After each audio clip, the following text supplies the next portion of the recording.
Jamaica's lost boys, selling their bodies to survive and putting their sexuality on the line. They are attracted to girls. Yes, I'm attracted to women more than men. So you think you're homosexual? Yes. It's not that they're necessarily homosexual, but it is in fact a means to an end. The growing trend of boys engaging in transactional sex. And later, British overseas territories in the Caribbean made to legalize homosexuality in 2001. You are now legally. Now, as gay marriage recently became legal in Britain, we explore the new frontier for gay rights in Cayman. Where the Cayman Islands government is failing to comply with clear legal obligations, the UK government might have to act. This is just about saying somebody here in a committed relationship, it's recognising that family unit legally consecrated. All these stories coming up on this episode of 18 Degrees North.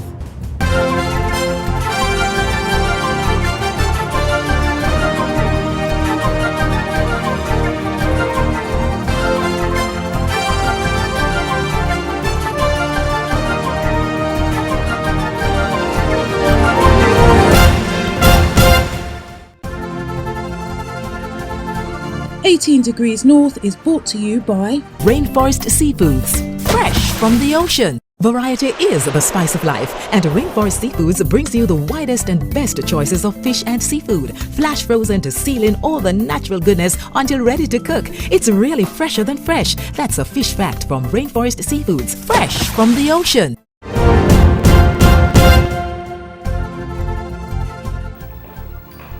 Hello, I'm Zara Burton and welcome to 18 Degrees North. It's from right here in Kingston, Jamaica, 18 degrees north of the equator, that every week we're going to take you on a global journey with us as we bring you Caribbean stories that have global impact. Except for Africa, Caribbean youths are much more likely to start sex early than anywhere else in the world. Transactional sex is becoming commonplace, and more young boys are getting involved, regardless of whether it's sex with a woman or a man. This investigation reveals that where government fails to protect our children, the wrong set of people is only too happy to fill in the gaps, creating a generation of lost boys. We're staying right here in Kingston at 18 degrees north and 77 degrees west. We met Ricky one Friday on the streets of Kingston. He first told us he was 14 and sold sex to survive. How he got here was a familiar story. I grew up with my two grandmothers, one in the ghetto at Danman Corner and the next one on Dirt Road. My father died when I was a little boy. A brain tumor killed him, my mother told me. With no father and an absent mother, he was turned over to the state after he kept getting arrested. I used to take people's things, like bicycle. So you were arrested more than once? Yeah, more than one time. With only a 6th grade education, Ricky was moved almost 50 miles away to a state-run children's home in a rural area. There, he says, he had his first sexual encounter at 11. Feel nice. So it felt good to you? Yes. So you're attracted to girls? Yes. Amid fights at the home, Ricky and an older boy ran away to Kingston, where he first begged for money to support himself. Then, a chance encounter at age 12 with a male taxi driver who he says was about 35 changed the direction of Ricky's life. He got me sitting in the seat and started to feel me up. Drove up a hill where he started to carry on. When he finished, he let me off and gave me money. After that, Ricky started to have sex with men for money. Sex is like 3 grand, 4 grand, 2.5, 3.5. Depends on how the person looks and what kind of car them drive. Ricky's story is not unique. According to the Office of the Children's Advocate, Jamaica has roughly 6,000 unattached youth, mostly boys, who are parentless, jobless, and homeless, already dealing with persistent male academic underachievement that contributes to high crime. Now the country must deal with the growing trend of boys engaging in transactional sex. Diane Gordon Harrison is the children's advocate for Jamaica. I think historically persons would think that, oh well, a young girl would do this because she's trying to help her mother to put food on the table. We now understand it has mushroomed. And we have boys who are also involved in transactional sex because it is seen as using your body really as a way of gaining income. And it doesn't matter whether it's sex with a man or a woman. It's not that they're necessarily homosexual, but it is in fact a means to an end. Ricky began hanging out in this gully with other young male sex workers, some of who were gay or transgender, dressing like women and assuming female names. There's Paul. I've been on the streets for years. Rihanna. I live in the gully for about 1 year now, and I am 18 years old. And Sasha Berry. It is rough out there because you have to wait on client to come, and sometimes you don't catch anything. To fit in, Ricky had to adjust, becoming a chameleon himself. You're more attracted to girls. I'm attracted to women more than men. And then moments later, he changed his story. So you think you're homosexual? If I think I'm a homosexual, yes. It wasn't clear whether Ricky understood what we were asking. After all, in our hour-long interview, he told us 3 different ages. I'm 14. I'm 16. My birthday is May 1995. And didn't seem to know his HIV status, even though he says he always uses a condom. What was the result? I don't remember. What is clear is that his lack of education and self-awareness make him a target for older men like Blue, who arranges clients for Ricky and other young men. Blue would only talk to us off camera. I get a call and I arrange a guy to get ready to bed. I take him out, they come and take him out. All types of people. I get paid, they get paid. 3 or 4 grand. He would call his friends and say, I have someone for you. A nice young boy. And even though it's illegal for older men to target boys in Jamaica, authorities say their hands are tied. While they will admit off the record that it happens, there is a difficulty convincing them to give hardcore statements, which is what you would need to convert to a prosecution and then ultimately a conviction. Leroy Campbell runs the Possibilities program, partly funded by the Jamaican government. While not directly targeting male sex workers, it's open to all unattached boys, teaching leathercraft, remedial math, reading and writing. We try to send them out an apprenticeship at different companies, and some of them have gotten employment from there and doing very well. But with Jamaica's unemployment rate among youth at 36%, these programs are barely making a dent, especially for gay youth. 80% or more of the population hate gays, so it leaves you no choice. You're back against the wall. So you're unemployable, you're not welcome in society, you have no financial income, so you only have 3 choices. Stay and die, do sex work, or steal. Police get regular complaints against these young boys. First, they were booted from an abandoned home in an upscale neighborhood, and most recently, from the gully. With no place to call home and an inadequate social safety net, these boys say the odds are stacked against them. But if someone were to step in and offer some support, young men like Ricky say they would jump at the chance for a normal life. If someone could just take me up, I was willing to help me to go back to school. If I go back to school, catch up on my subjects to become a lawyer, a police, or a soldier. Coming up on 18 Degrees North. Sexual predators. 80% of Caribbean countries have failed to protect our children from them. The man told me he's a doctor and he told me take off my pants and he started joking my penis and whatever. Are the laws enough? While we are waiting for somebody to accent a law, or while we are waiting to build an institution, our children are suffering. Children who've now grown up without seeing their offenders brought to justice. What more can be done to help them? The preceding segment was brought to you by Inter-Caribbean Airways, Book your getaway now at www.intercaribbean.com.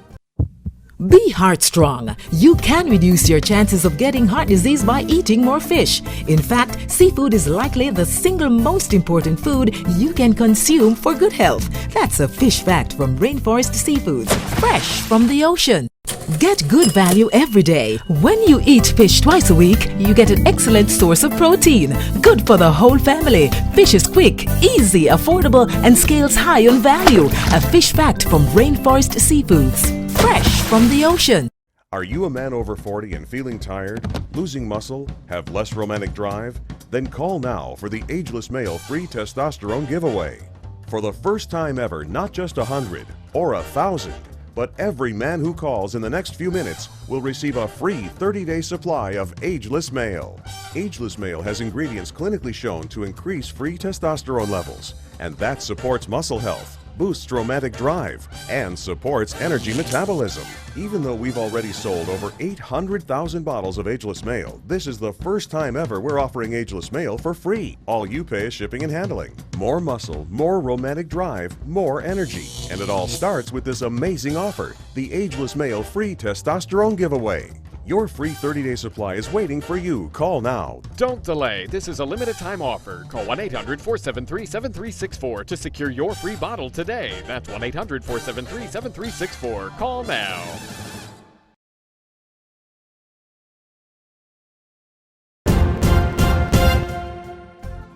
And now a special report on child sex abuse in Trinidad and Tobago. Is the absence of a coherent national strategy contributing to a lack of justice for victims? 11 degrees north and 61 degrees west to Port of Spain.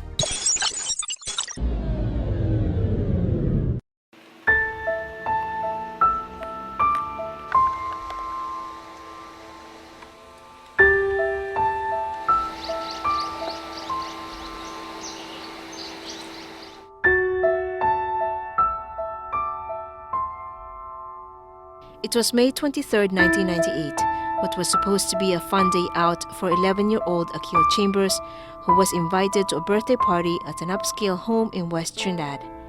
Instead, by the next morning, his small, lifeless body was found floating at the bottom of a pool. At first, officials said he had drowned. Then 6 years later, a coroner ruled he was raped and then murdered. Crucial evidence disappeared. Key suspects were allowed to leave the country. And there were rampant allegations that the police failed to properly investigate the crime scene. The case of Akil Chambers was an igniting force behind the 2000 landmark legislation in Trinidad and Tobago that sought to create better reporting procedures, better policing, and more public awareness about child abuse.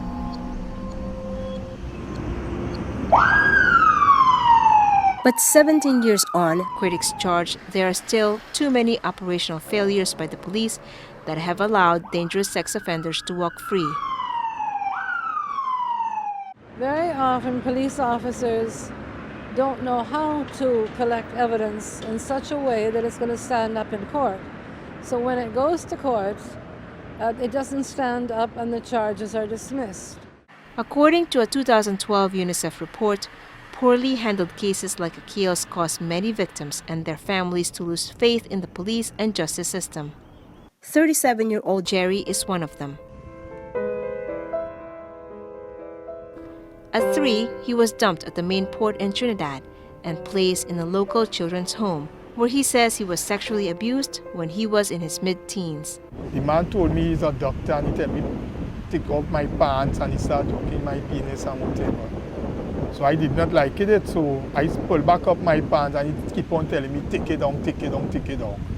So I told the welfare officer and the welfare officer told me I'm lying. Jerry says the abuse happened many times. After leaving the home at 18, he decided to speak out. He reported the matter to the police and wrote letters to powerful government figures, including to then Prime Minister Patrick Manning, who referred his case to the Ministry of Planning, but nothing got done. It's a waste of time you go into the ministry, them not doing nothing about it. Like last time we was on TV, we say everything what happened and the ministry say the home running good, which is not true. You You understand? Because the minister not there, it's we who live in Europe, we who pass through the hard times, we know what's happening in Europe. So that's why I don't trust nobody in the government now. When we checked, St. Mary's Home said they did not keep the records of wards like Jerry after they leave. In the end, Jerry says the man who abused him was never charged because he didn't have enough evidence against him. It's one of the things that the DPP has said over and over again, that they can't prosecute because they don't have evidence that will stand up. Confidence in how child sex abuse cases are handled in Trinidad and Tobago is low even among government ministers.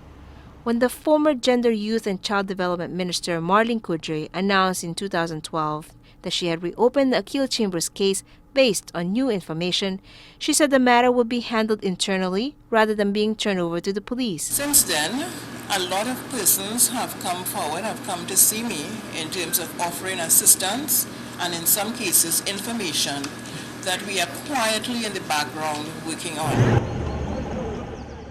That reopened investigation is still pending.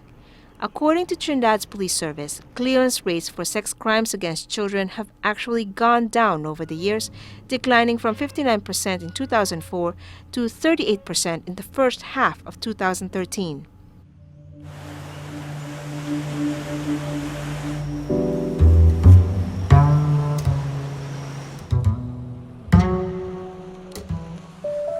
Poorly handled cases make Trinidad and Tobago a soft target for what is becoming widespread child sex abuse in the Caribbean. A 2012 UNICEF report says as many as 2 of 5 children in the Eastern Caribbean are sexually violated. It's okay to pass legislation, but while we are doing all of that, Lynn, there are children who are suffering at the hands of adults. There must be consequences for those who do not act. Margaret Sampson Brown used to be Assistant Police Commissioner and now heads the Victim and Witness Support Unit that handles violence against children. She's frustrated by the country's failure to implement approved legislation. In 2000, the government proposed to establish the Children's Authority under the Children's Authority Act No. 64, which was supposed to be a reporting hub for all cases of child abuse. But 15 years on, the authority told us it's still not operational. More recently, the Parliament passed the Children's Act in 2012 to improve detection of abuse and impose stiffer penalties for perpetrators. More than 2 years later, the act has yet to be signed into law. Some government officials say there are flaws in the act that must be addressed and amended. So we have to wake up on some of the way how we do business. Because while we are waiting for somebody to accent a law, or while we are waiting to build an institution, our children are suffering. And even though Jerry knows he may never get justice for his case, he continues his uphill battle for other victims. Things still happening.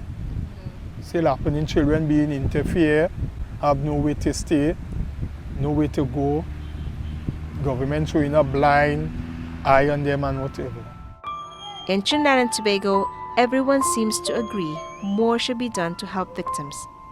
And it's not a question of what needs to be done, it's when will the government implement it. Coming up on 18 Degrees North, Caribbean countries pushed to legalize gay sex. But what happens when these laws don't match up with local views? Looks too terrible for 2 men to be together. It's a penalty that they have to pay of the Christ what in heaven. Fire and brimstone. The unique situation of the Cayman Islands as a British overseas territory, next on 18 Degrees North.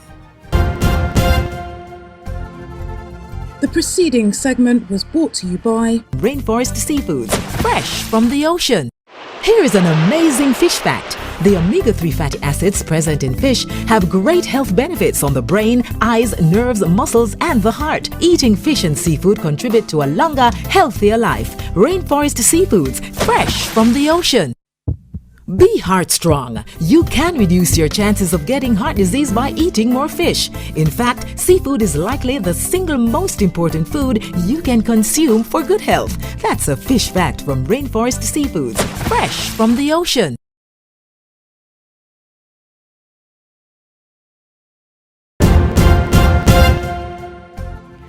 In many Caribbean countries, it's illegal to have gay sex. However, in a handful of countries, including Bermuda, Cayman, the British Virgin Islands, and Turks and Caicos, it's legal, chiefly because these are British overseas territories influenced by UK laws. Now, as gay marriage became legal in Britain in 2014, same-sex rights may be the new frontier in the Caribbean. But as Monica Walton found out, in Cayman, Christian values run deep and discrimination is alive and well. Let's head 19 degrees north and 81 degrees west to Grand Cayman. Lawyers James Reeve and Leo Raznovich have been together 16 years, legally married in Argentina for the past 3. James is British, Leo is Argentinian. When James found work in Cayman in 2010, they decided to move. But at first, Leo couldn't come. Separated for a year until Leo could find a job. The immigration system would not entertain any possibility of looking into our relationship as a committed relationship. And that was, I felt very hurt on that, because that was the first time in my life that I was being segregated. Like almost half of the workforce in Cayman, Leo and James are expats, a designation which carries work and immigration restrictions. To share your life and your love. Unlike other married expats, James and Leo can't list each other as dependents. If one or the other of us were to lose our job, that person would have to leave the island pretty immediately. Leo and James's story could be the next frontier for gay rights in Cayman, a British overseas territory where homosexuality is legal. I am now very happy to announce that you are now legally In 2014, England, Scotland and Wales legalised same-sex marriage. And the European Court of Human Rights agreed to hear 2 cases from Italy, where same-sex couples argue they're being denied the right to marry or engage in civil partnership. One human rights lawyer speaking recently at the Grand Court in Cayman says if Italy will be forced to adopt a civil partnership law, so will Cayman. Perhaps in the case against Italy, where the European Court of Human Rights will say you must have one. And if it says that for the 47 countries in Europe, that will apply to British overseas territories as well. Though overseas territories govern themselves, Britain has had the last word before. The CMA does not support the permission for a gay cruise to come to our shores. In 1998, when the local government barred passengers of an all-gay cruise from entering Cayman, Britain stepped in and passengers were allowed ashore. In 2001, it was the UK Privy Council that ordered Cayman and other Caribbean territories to legalise homosexuality. And further away, just off the coast of Spain, the Privy Council ruled in 2009 that Gibraltar, another British overseas territory, had to recognise same-sex relationships following a public housing dispute. That's why lawyers say Cayman could already be violating UK law. Where the Cayman Islands government is failing to comply with clear legal obligations, the UK government might have to act.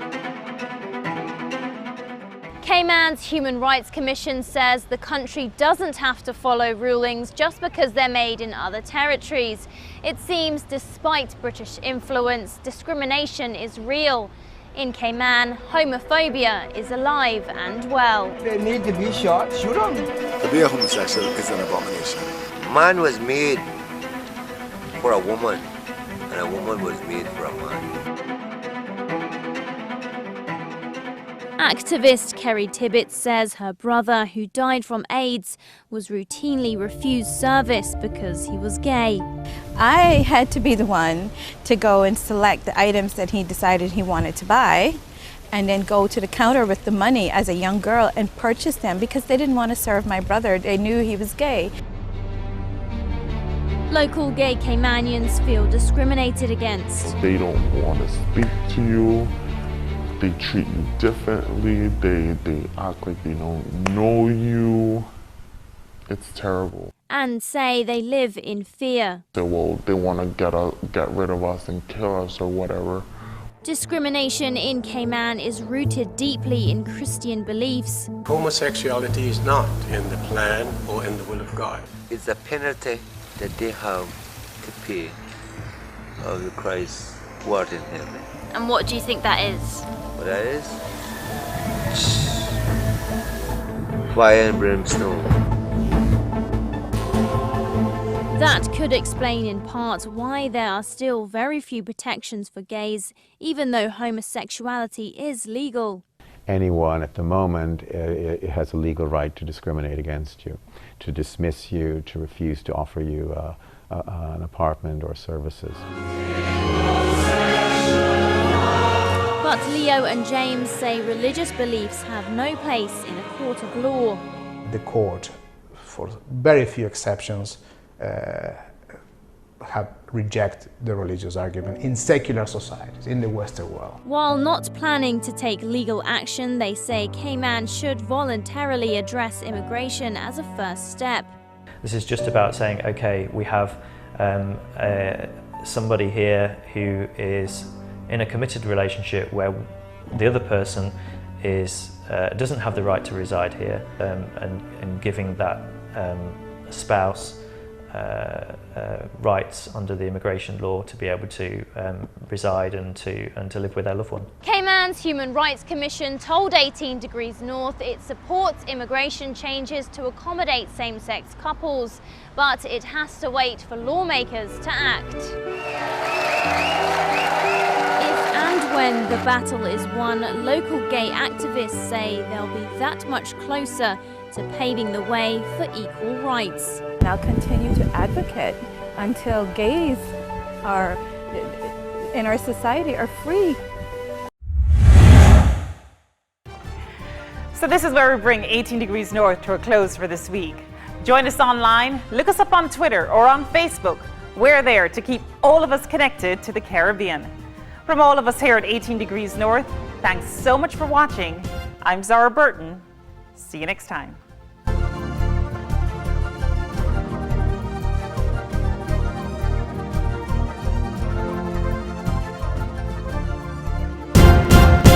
"18 Degrees North" is a production of Global Reporters for the Caribbean in association with Rainforest Seafoods, fresh from the ocean.